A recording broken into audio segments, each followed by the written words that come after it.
नमस्कार दोस्तों, मैं हूँ सीमा पूरा। दोस्तों, आज हम आपको शरीर के ऊपरी बढ़े हुए फैट या बॉडी पोस्चर को सुधारने वाले कुछ सिंपल से अभ्यास बताएंगे।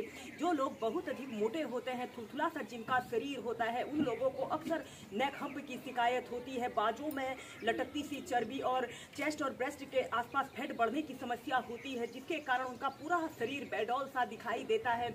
अगर आप कुछ सिंपल से अभ्यासों को अपनी दिनचर्या में शामिल करते हैं तो आप नेक हम्प की शिकायत या शरीर के ऊपरी बढ़े हुए फैट की समस्या को दूर कर सकते हैं। आइए देखते हैं कि इन अभ्यासों को कैसे प्रैक्टिस किया जाता है। दोस्तों, इसमें हम कुछ स्टैंडिंग अभ्यासों को प्रैक्टिस करेंगे। सबसे पहले हम ऐसे ही सम स्थिति में सीधे खड़े हो जाएंगे और अपने दोनों हाथों को ऐसे अपने कंधों के पास ऐसे रख लेते हैं और ऐसे अपने दोनों कोहनियों को ऐसे आपस में मिला लेते हैं और श्वास अंदर भरते हुए ऐसे अपने दोनों कोहनियों को ऐसे पीछे को ले जाइए। एक बड़ा सा राउंड बनाने की कोशिश कीजिए। ऐसे कम से कम 5 से 10 बार आप ऐसे क्लॉकवाइज आपने ऐसे अपनी कोहनियों को घुमाना है। श्वास अंदर भरते हुए पीछे, श्वास छोड़ते हुए आगे। लंबे गहरे श्वास प्रश्वास के साथ आप इन अभ्यासों को प्रैक्टिस कीजिए। इस अभ्यास को करने से हमारे सीने की मांसपेशियां भी काफ़ी मजबूत बनती है और जिन लोगों को गर्दन के पीछे फैट बढ़ने की समस्या होती है की समस्या दूर होती है। फिर विपरीत दिशा में ऐसे पीछे से आगे की तरफ एक बड़ा सा राउंड बनाने की कोशिश करें। जितनी बार आप क्लॉकवाइज करेंगे उतनी ही बार आपने एंटी क्लॉकवाइज करना है और फिर ऐसे सीधे। इसके बाद अपने दोनों हाथों को ऐसे अपने कमर के पास ऐसे रख लेते हैं और ऐसे अपने कंधों को ऐसे 5 टाइम्स क्लॉकवाइज घुमाइए और फिर एंटी क्लॉकवाइज।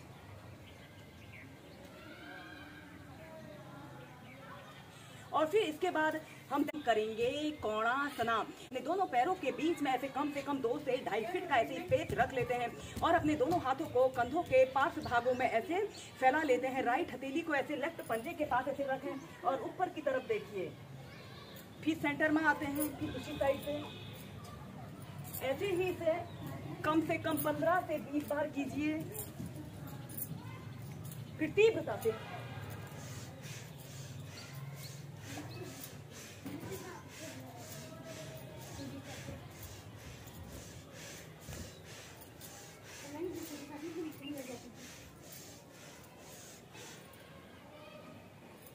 फिर नीचे। इसके बाद हम करेंगे परिवर्त पार्श्व कोणासना। सबसे पहले आपने ऐसे ही सीधे खड़े हो जाते हैं और अपने एक पैर को ऐसे लेफ्ट पैर को ऐसे सीधे रखते हैं और दूसरे पैर को ऐसे 45 डिग्री के एंगल में ऐसे मोड़ लेते हैं और अपने लेफ्ट पैर को ऐसे घुटने से ऐसे मोड़ लेते हैं। ऐसे आपकी थाई भूमि के समानांतर रहे और इसके बाद आपने अपने एक हाथ को ऐसे पंजे के पास रखते हुए श्वास अंदर भरते हुए ऐसे अपनी हथेली को देखते हैं।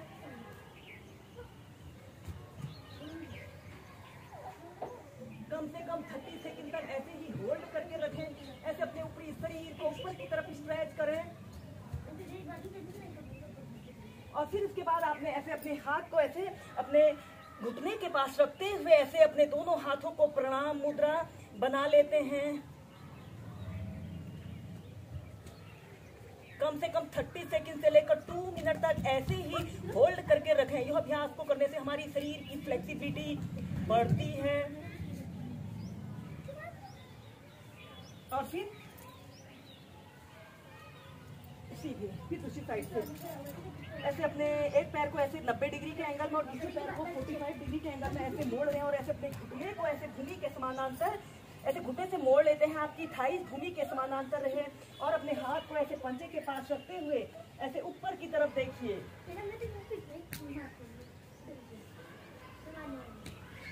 और फिर इसके बाद ऐसे अपने शरीर को ट्विस्ट कर लेते हैं और ऐसे प्रणाम मुद्रा बनाकर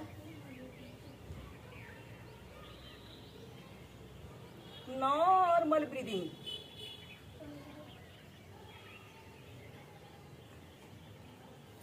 और फिर ऐसे सीधे। ऐसे ही इस अभ्यास को दोनों साइड से 4 से 5 बार कीजिए। नेक्स्ट अभ्यास करेंगे, आपने ऐसे ही सीधे खड़े हो जाना है, अपने दोनों पैरों के बीच में ऐसे आधे फीट का ऐसे छेद रख ले, दोनों हाथों की ऐसे मुट्ठी बांध लेते हैं, अंगूठा अंदर की तरफ रहेगा और फिर इसके बाद आपने अपने दोनों हाथों को ऐसे पीछे से आगे करते हुए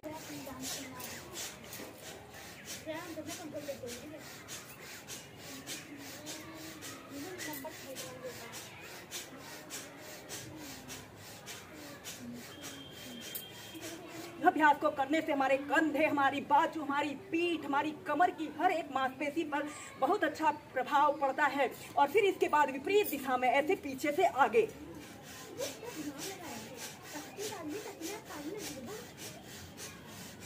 इस अभ्यास को करने से हमें प्राणायाम के लाभ भी मिलते हैं।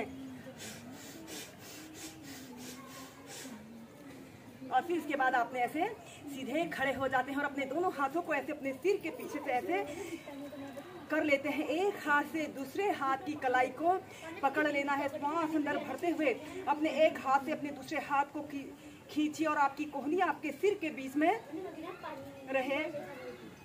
कम से कम 10 सेकंड ऐसे ही होल्ड करके रखें।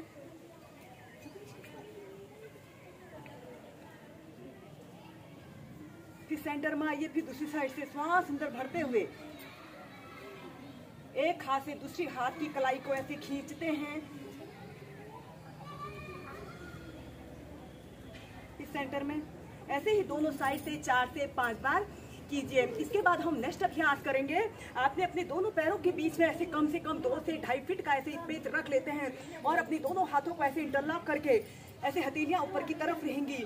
और फिर इसके बाद आपने ऐसे अपने दोनों घुटनों को बिल्कुल सीधा करते हुए ऐसे अपने पैर के पंजे अंगूठों को छूते हुए श्वास अंदर भरते हुए ऊपर, श्वास छोड़ते हुए नीचे।